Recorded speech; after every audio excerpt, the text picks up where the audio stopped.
Hello, everybody. Welcome back to the You Are Radically Loved Summit. And we are talking about honesty today. This chapter is all about radical honesty. And as usual, couldn't think of a better person to come here and talk about this specific topic and this specific chapter than my dear friend Sahara Rose. She's a best-selling author. She's the founder of Dharma Coaching Institute, and she is probably one of my closest friends. And I don't know why I'm saying that like a question mark.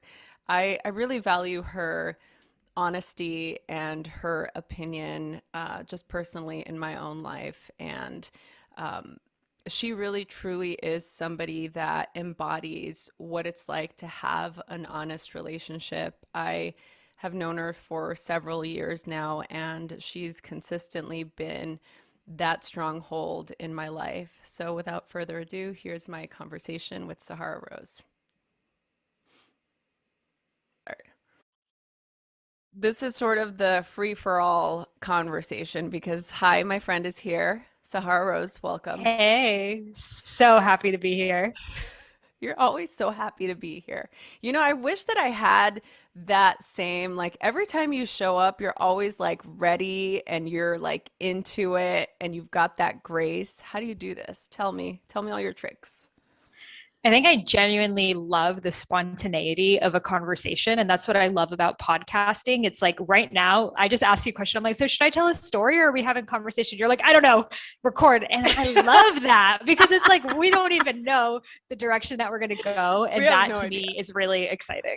Yeah, I mean, I remember one of the first conversations I'll never forget when you came to the rental when I was living in Studio City and you came and you sat on my couch and I was wanting to be respectful. It was the first time we met and we were doing this interview and I was like, "Well, can I ask you about, your book deal or what was your book?" And you really just you gave me all of the detail. I mean, you just went in and I was like, "This girl is really just like gonna tell you how it is." And apropos to the topic that we're talking about, radical honesty, it really is.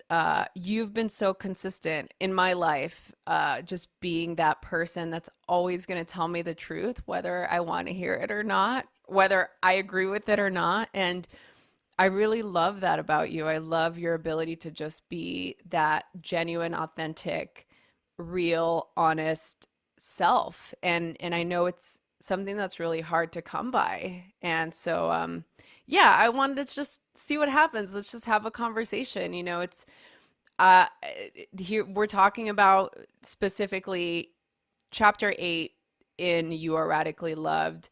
I talk about truth telling being a skill, right? So, yeah, like what comes to mind when you think about that? How is it that you've been able to just be this person in the world? Well, I love how you said truth telling is a skill. If you don't use it, you lose it, which is just so well said because everyone wants the truth, right? Like, who doesn't want to live in the truth? Who wants to feel in alignment with their truth? Who wants to not have true relationships? But if I told you right now, Rosie, I want to tell some truth to you, like you're instantly going to tense up. Yeah. Like we have this almost like reaction of true must mean negative. It must mean something that I don't want to hear. So while we want truth, we're also simultaneously afraid of it. And I think that that really speaks into our own relationship with how we are being true to ourselves. Like if we are not being true to ourselves, then we don't actually want people to be true to us. We want people to tell us what we want to think or what we want them to think about us. So let's say I put on a smiley face and I like pretend to be all joyful and stuff to you, but you could actually feel that that wasn't me. So imagine if you were courageous enough, because telling the truth, the best word for it is it's a courageous act. If you were courageous enough to say, you know what, and I'll share with you a little bit about sometimes even the repercussions of sharing your truth. But let's say you shared with me, I feel sometimes that you're putting on a face and it's not how you feel. Like it, could that be true for you? If I was true to myself, I would honor you for sharing that with me. But if I was like, no, no, no, I want you to see this mask that I'm wearing, I would make you wrong. So I think the first step is are we willing to really see the truth in ourselves? And then that's going to open up the conversation for us to have more truthful relationships. Yeah, no, I think that that is a great place to start. I love what you're saying uh, with regard to weighing our honesty to ourselves when we're not. How could we expect to be honest with somebody else if we're not being honest within us? So, can you share a story where that was your experience? Mm. So, it's so funny because growing up, like, especially when I first started coaching, I wanted to offer something called truth coaching. And this is before I even like was in the spiritual vocabulary, but I was like, imagine having a coach that could just like echo back to you the truth underneath what you're saying. So I really have always been drawn to truth and someone who maybe because in my family environment there was so much like weird like dynamics and codependency, and especially in Persian culture there's this word called taruf, which means to honestly tell someone what they want to hear and don't tell them the truth. That's actually what is customarily wanted. Like for example, if you complimented me on my shirt, according to the rule of taruf, I should actually be like, oh, this shirt, oh, it was only $5. Oh, it was so ugly. Like, oh, you should have it. Like, I can't actually take that. So there was a lot of like deceitfulness, but in a way that was socially accepted, that I think I saw the dysfunction in that I was like, I'm just going to tell the truth as it is, because why aren't we being direct with each other? However, not everyone operates that way. There were so many times that I would, for example, say something to a friend. Let's say the friend was going around in the same dynamic, like she wasn't honoring herself when it came to relationships. And every single time she'd come to me and she'd share the same story and the same way that the men weren't showing up in her life. And I remember sharing with her, I'm like, well, maybe it's the way that you're showing up in these dynamics where they're calling you at 3 p.m. for a booty call and you're showing up. Like, what do you expect? Like, this is how you are portraying yourself. And that was too much for that person to hear, that they actually distanced themselves from me, cut themselves off from me, and made me into the enemy. And I think I've learned since then, like a couple things that I wanted to share with your listeners for some tips on sharing your truth. And you have so many of them in your book, but you and I have both navigated so many of these conversations with ourselves that maybe you've seen something in me that you're like, I don't know if I can tell you this or not. And we kind of both ask each other, are we in the container? Yeah. And I think that that's such a great Yeah. Well, question of like, are we in, tell everybody what the container is. You got to explain it. so the container is when you're opening yourself up to being coached. And I think that that's so important in friendships. Like both of us are coaches and a lot of us like really play coaching in our relationships, but that's not what they're actually for. So when we say, are we in the container? I feel like it's us both acknowledging, is it okay for me to step into this position of me coaching you? And sometimes, I mean, most of the time we actually are receptive to it because we're also kind of intuitively picking up on when we should even offer that. But stepping into the container is then I can say, for example, let's say you say to me like, sorry, can we step into the container? I'm feeling like right now you're not sure of what your next move is. So you're signing up for a bunch of different courses because you're still really trying to figure out what you even want to be doing this next year. And I'm like, thank you for that. That is a valid reflection. And you're honored and acknowledged for sharing that truth. So you don't also feel like you're like left on the deep end. And we can take that advice and move forward with it, rather than if I was just saying, I'm thinking about signing up for this course and this course. And you were just like, you know what, you probably just have no idea what you're doing. That's how I could have taken it in an offensive way. So I think the number one tip is, are you in a container to share this truth? Either asking the question, or if you cannot ask that question, is it worth the repercussions that sharing my truth may have? Yeah. Can you talk a little bit about how uncomfortable sharing your honesty, your truth can be?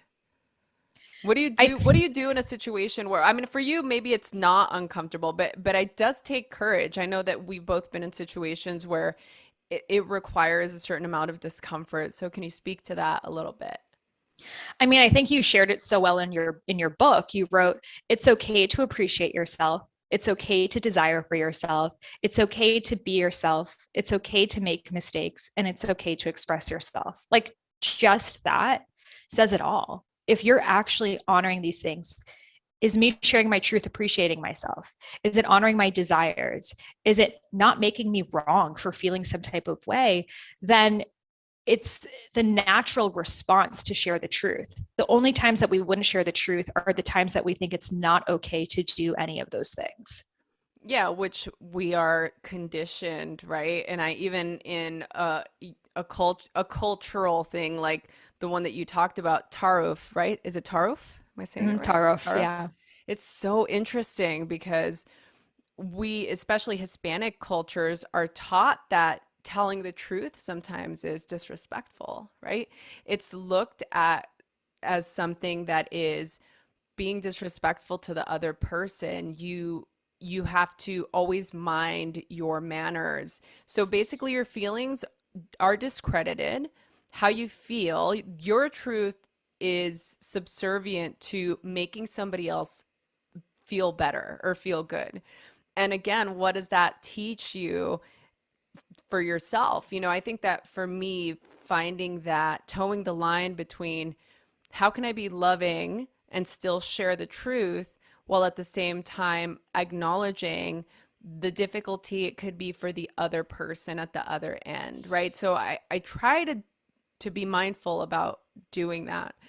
But there are definitely times where the person maybe on the receiving end is not going to hear what you have to say, right? So I feel that that's why everybody has different ways of expressing the truth. And for me, like your way, in my opinion, we're in the container, is very direct and it's very to the point, also in a mindful, compassionate way. I've never felt like it was an attack, but you are definitely very like, this is what it is. This is what I see happening. And I appreciate that. It's not my way of being, right? Obviously, like we have different ways, but for me, that serves me. I think if somebody came to me and shared their honesty or their truth the way that I share it to myself, I don't know that I would hear it. Does that make sense?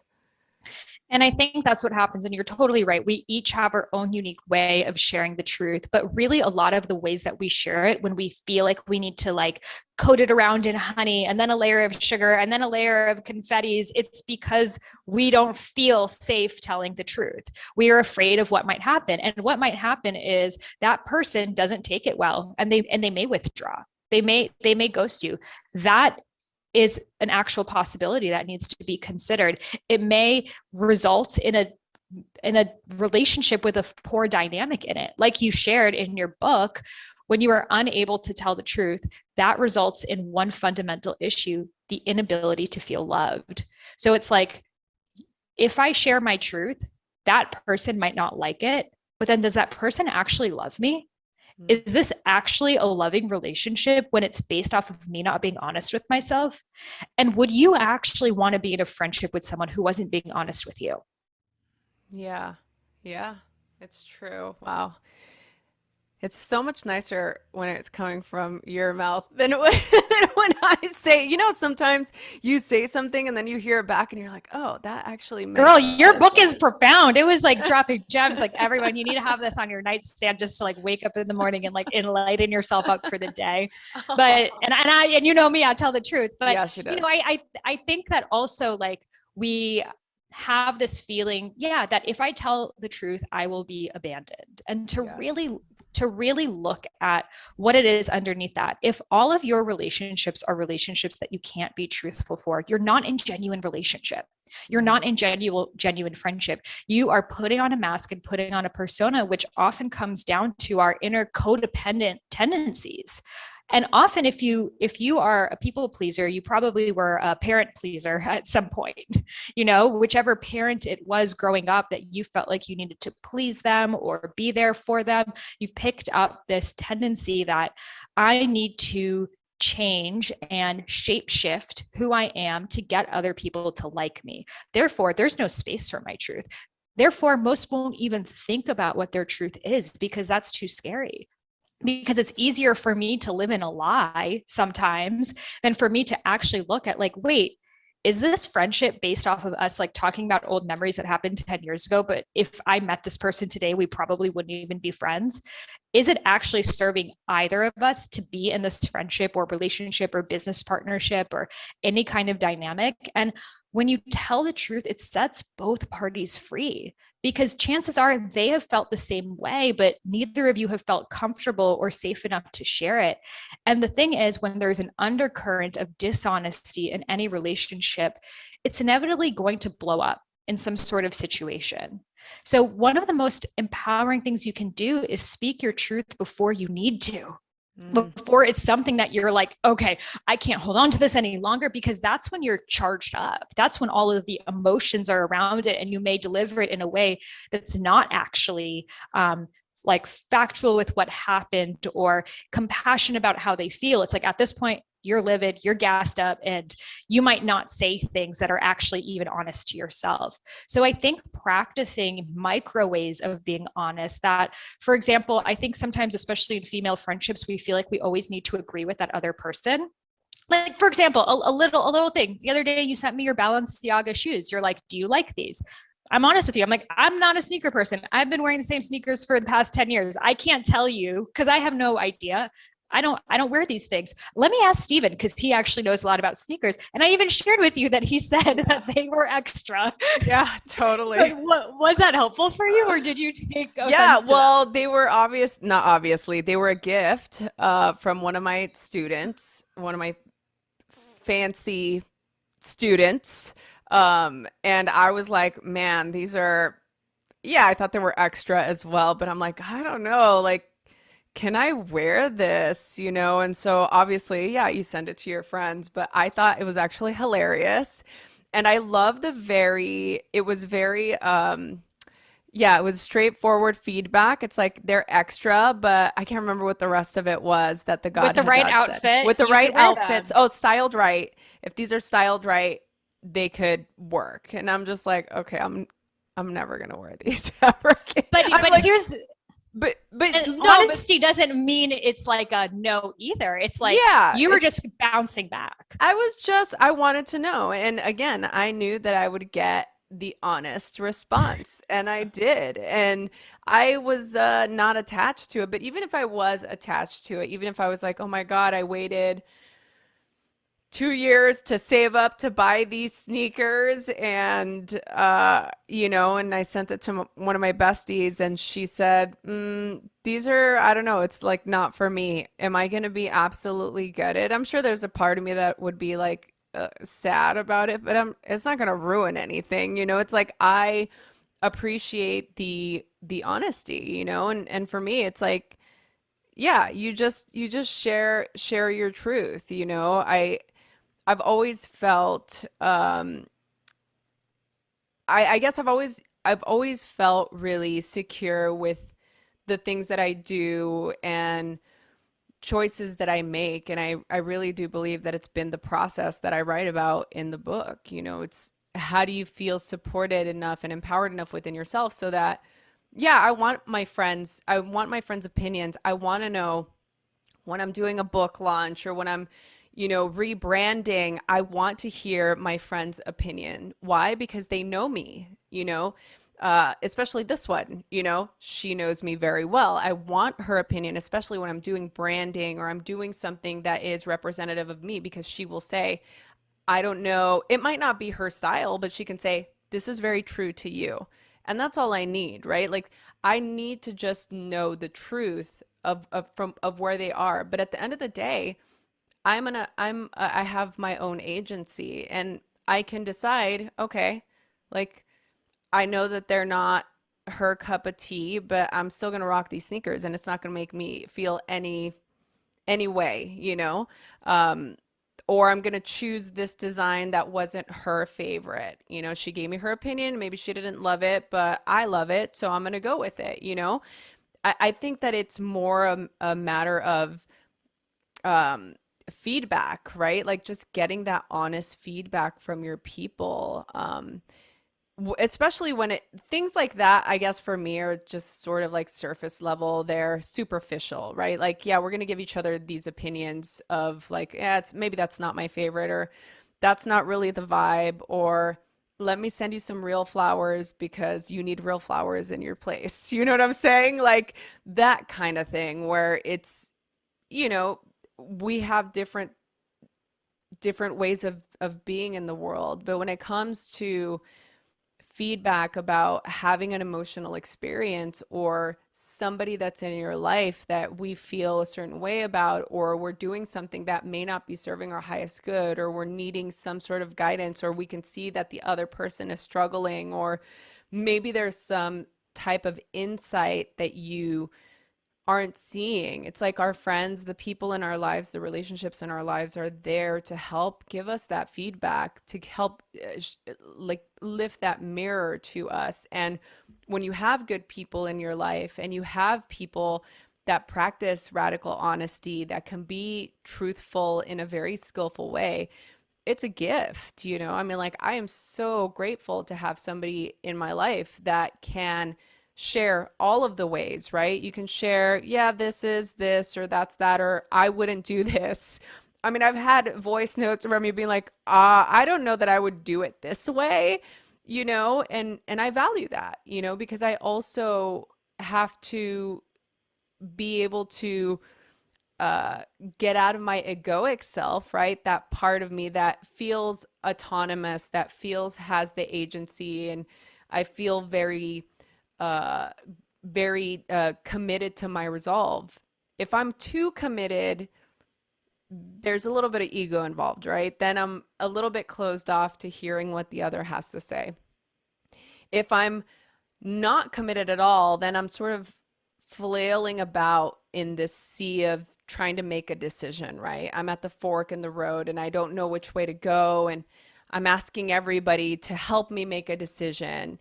That's, those are the two extremes, right? I always like to be somewhere in between to kind of navigate the space of, yeah, I feel really secure in this, but let's see what my people say. Like, let's try and get some opinions, you know, and just to see if I'm on the right track here, how it feels.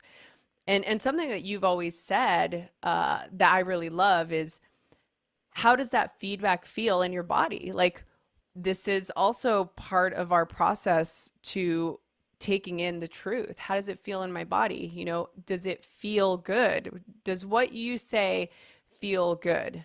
Okay, yeah, that feels in alignment. Even though it might not be what I want to hear, it feels in alignment with where I am and true to who I am. And it feels true to who you are. So then we can do this dance together. Right. So I think that all of that really plays a role in creating this radical honesty. So thank you. Mm. Yeah, no, it's so true. And I love what you shared in the book. Truth is an absolute concept, and honesty is a quality by which telling the truth grows. And that's so correct. That honesty is something that is cultivated, it's something that's practiced. And at first, it may feel like, okay, I'm really, really nervous to tell the truth. I'm really, really nervous to be honest with someone else, but I'm going to do it. And then you realize, okay, I'm safe. I was received. And then you go to the next level and the next level. And like you said, it's the things that matter in relationships most, that telling the truth prevents you building a house from a stack of cards, right? Like, Yeah. for example, let's say I invite you to one of my events and you are like, well, I got to go because Sahara invited me to her event and like she loves these events and I got to go, rather than telling me the truth of like, yeah, I don't really love like going to dance parties. That's just not my thing. But then here I am. If you never tell me that truth about yourself, I'm thinking you must love this. You're saying yes to all of them. And then if like one day you don't come, I'll be like, or like I'll feel bad leaving you Yeah. out. Or if one day I see you're not having fun, I'll be like, what did I do wrong?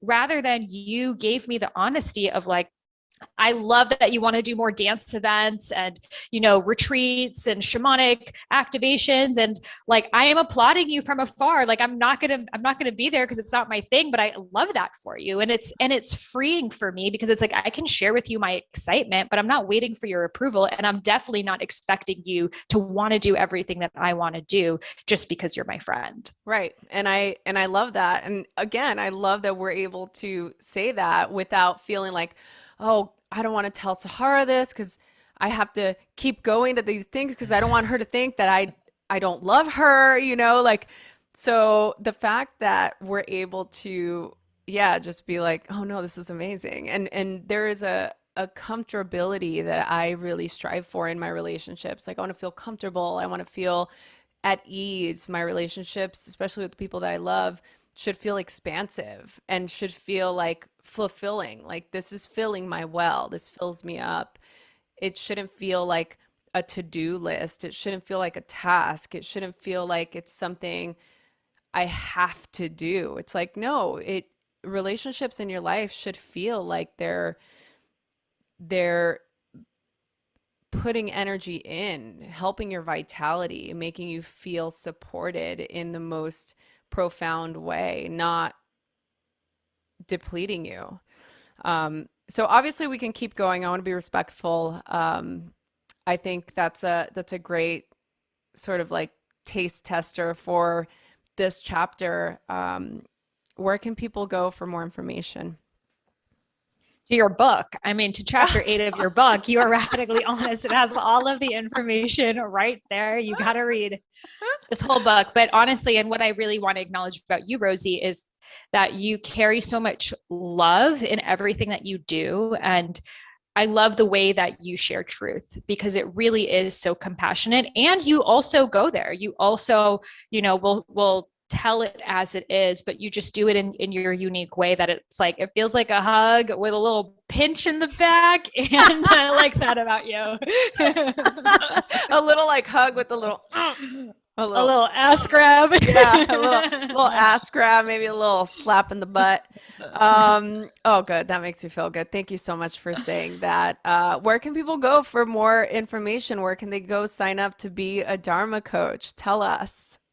Well, you can find all my information on my website and Instagram. I am Sahara Rose. Well, thank you so much. You are amazing, and I'm so grateful for you and everything that you do, and for supporting me and supporting this book. And that's it. That's all I got. Thank you so much. And for everybody watching, stay tuned for chapter 9. Thank you so much for being here. I hope that you enjoyed the summit so far. I can't wait to get into the spirit section of the book that's coming up. Stay tuned.